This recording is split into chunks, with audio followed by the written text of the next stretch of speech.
और स्व दोनों एक दूसरे की विरोधी। बाप आकर के ऐसा स्वचिंतन कराते हैं, ऐसी स्वस्थिति में बैठाते हैं,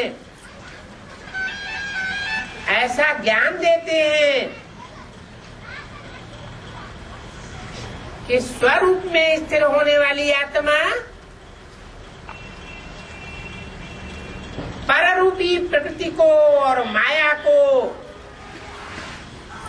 पलट देती है। प्रकृति सुखदायी बन जाती है, माया दासी बन जाती है। कब बन जाती है? जब हम स्वस्थिति में टिक जाते हैं। ये प्रैक्टिस अभी बाप करा रहे हैं। स्वचिंतन उन्नत की सीढ़ी में पहुंचाए रहे हैं। घड़ी घड़ी कहते हैं दूसरों को मत देखो। ये क्या कहता है, क्या बोलता है? गाली देता है, ग्लानि करता है, अपने मुंह से करता है। जो करता है अपने लिए करता है। हमें उससे प्रभावित नहीं होना चाहिए। किसी ने गाली दी, ग्लानि की और प्रभावित हो गए, दुखी होने लगे, तो साबित होता है कि तुम उनकी प्रजा थे। वो प्रजा बने के संस्कार उदित हो गए। हम क्यों किसी से प्रभावित हो? भगवान बाप आते तो बताते हैं बच्चे सबसे जास्ती ग्लानि तो इस दुनिया में मेरी होती है, फिर ब्रह्मा की होती है, फिर नंबरवार तुम बच्चों की होती है। मैं ग्लानि से प्रभावित होता हूं क्या? मैं तो राजाओं का राजा बनाने वाला हूं। कोई ग्लानि करे और उसकी ग्लानि से प्रभावित होकर के हम काम काज छोड़ के बैठ जाएं, अपना अच्छा रास्ता छोड़ दें, तो उनको क्या कहा जाएगा? प्रजा कहा जाएगा या राजा कहा जाएगा? प्रजा बन गए। नहीं, हमें तो ऐसा गुरु मिला है, ऐसा उस्ताद मिला है कि हम कोई के हड़काए से हड़काने में नहीं आने वाले।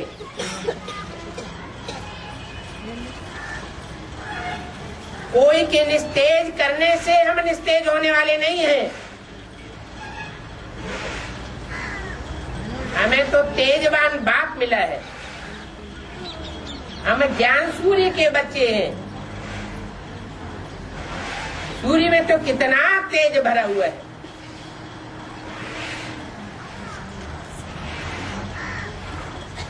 जो अपने माँ बाप का बच्चा होता है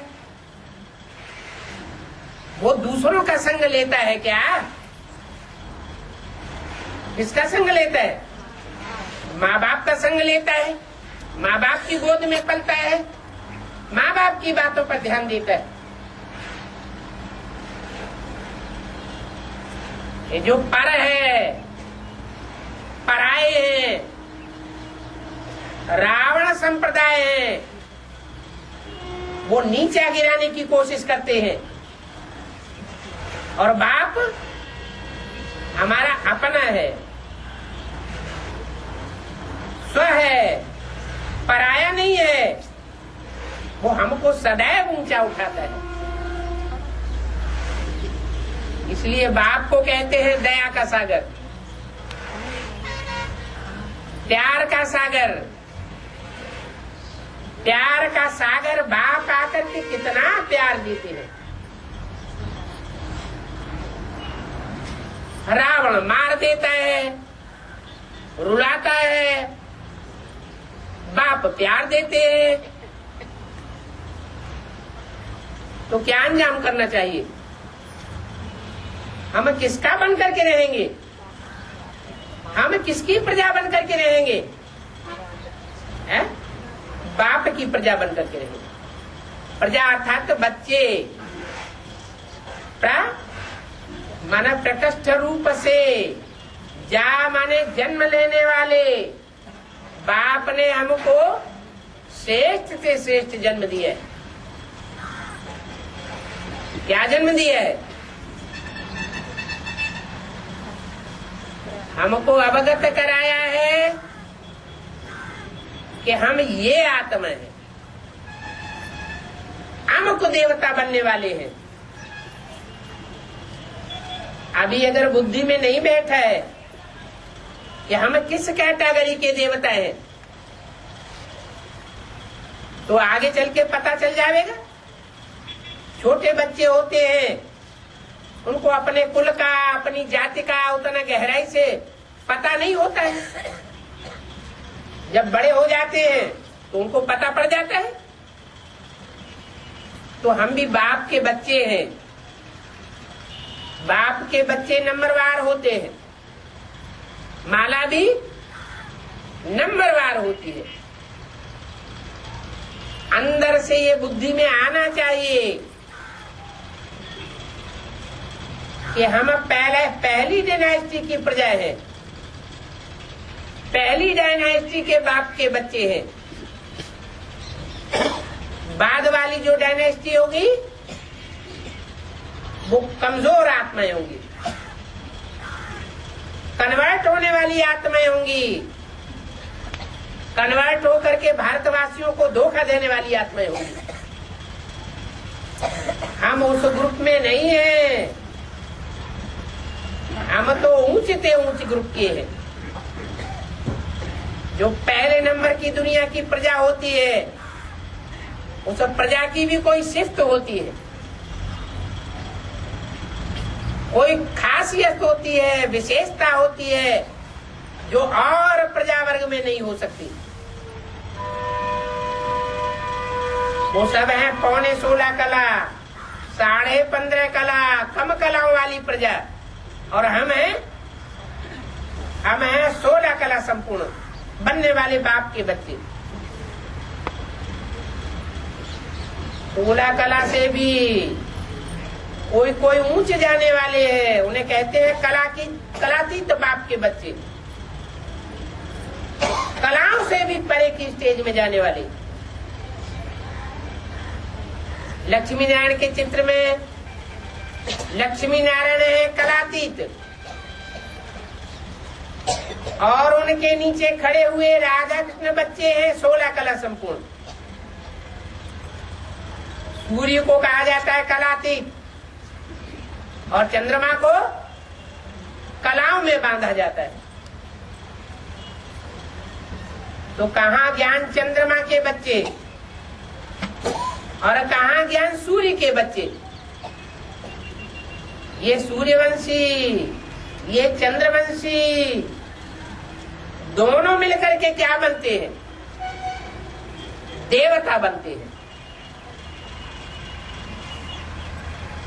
उसके बाद जो भी वंश आते हैं वो सब आसुरी वंश है।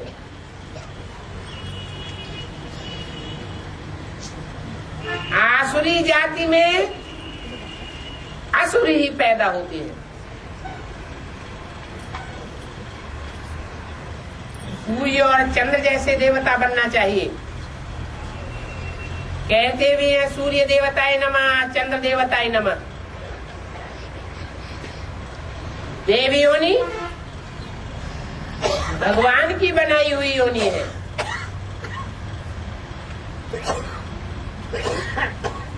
आसुरी योनि मनुष्यों ने बनाई है, मनुष्यों की बनाई हुई है। हम भगवान के डायरेक्ट बच्चे हैं। भगवान हमको डायरेक्ट पढ़ाई पढ़ाता है,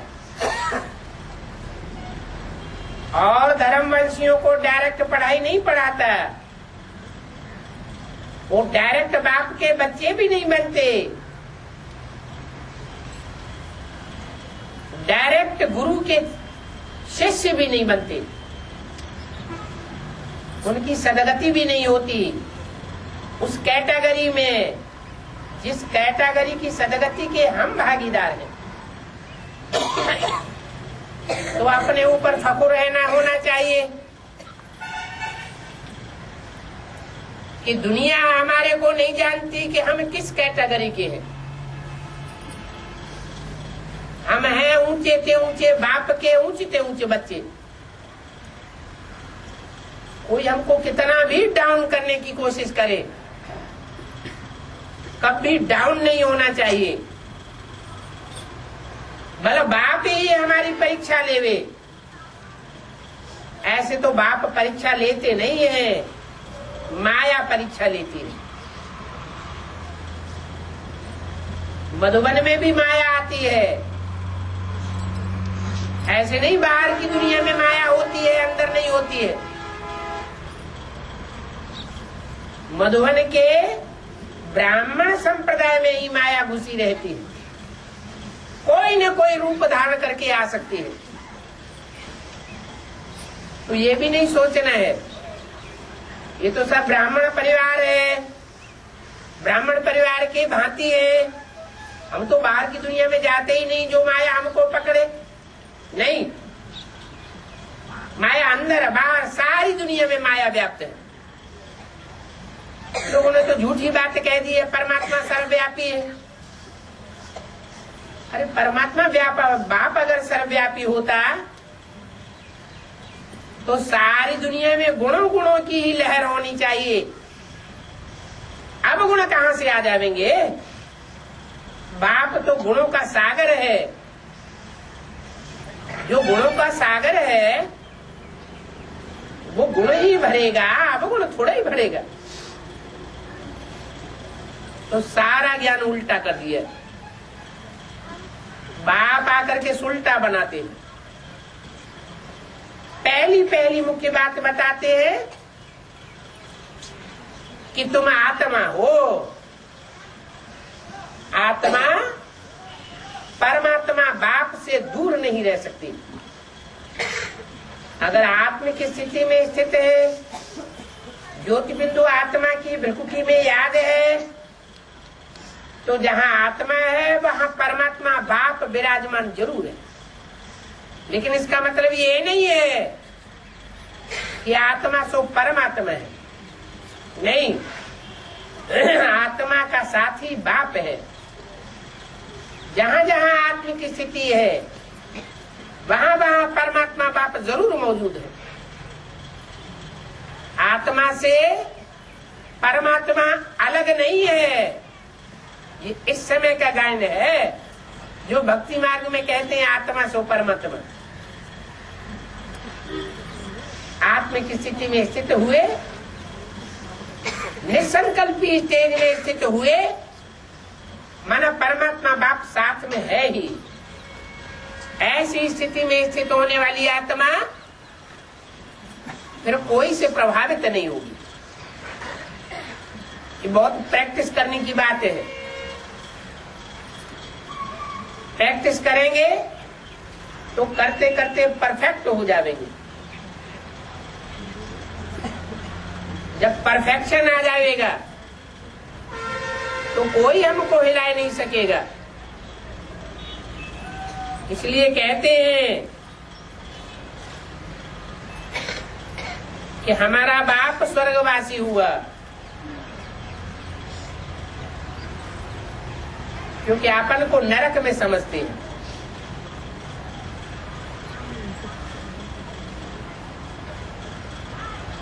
कोई भी अच्छा आदमी मरता है तो समझते हैं स्वर्गवासी हुआ। अच्छा काम करेगा तो खास कहेंगे स्वर्गवासी हुआ। परंतु स्वर्गवासी कोई भी नहीं होता है। स्वर्ग कहाँ होता है? स्वर्ग श्रेष्ठ युग में होगा, यह कलह क्लेश के कलयुग में होगा, द्वैतवादी द्वापर युग में होगा। जहाँ स्वर्ग होता है वहाँ द्वैत नहीं हो सकता, और जहाँ द्वैतवाद होता है, दो दो मतें होती है, वहाँ स्वर्ग हो ही नहीं सकता। अभी देखो ये नाटक पूरा हो रहा है, क्या दुनिया की हर चीज चार अवस्थाओं से गुजरती है। ये मनुष्य सृष्टि का नाटक भी चार अवस्थाओं से गुजरता है। सतयुग पूरा हुआ, त्रेता पूरा हुआ, द्वापर पूरा हुआ, अब कलयुग की भी अंतिम बारी है। तो सब स्टेज पर आ जाती है। जो भी 500-700 करोड़ आत्माएं हैं वो सब रंगमंच पर अभी हाजिर हैं। और ये लड़ाई भी तब लगेगी जब कि सभी एक्टर्स घर से वापस आ जाएंगे। कौन है एक्टर्स? आत्माएं ही एक्टर्स हैं।